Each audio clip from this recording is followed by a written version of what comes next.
निश्चित भाव में आम चिंता करुचु से कथा को एवं प्रायतः जो जनवरी 20 तारीख रु आम एक आरंभ करूँ बोली योजना करूँ। जनवरी 20 रु आम महाप्रभुंकर दर्शन श्रृंखला व्यवस्था जोटा सेटा करूँ निश्चित भाव में एवं मु भावुची तापर भी भक्त मानकर समस्या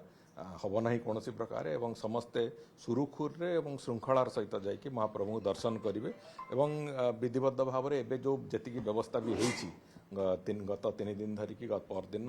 गतकाली एवं आज एवं आउ दिन 2 दिन पर्यंत भी भक्त मैंने जो मैंने जी जमी भी कौन प्रकार समस्या न हो कौन प्रकार असुविधा न हो एक कथा को भी आम पूरा नजर रखीचु एवं आम आशा करुचु आम ठीक ढंग से आम कार्य निर्वाहन करुँ भक्त मान दर्शन करने सब प्रकार सहयोग जोगे भिड़ तो रहे सबु वर्ष नुआ वर्ष लोकंर आशा आकांक्षा थाए महाप्रभुंर आशीर्वाद पाइबापी एवं आम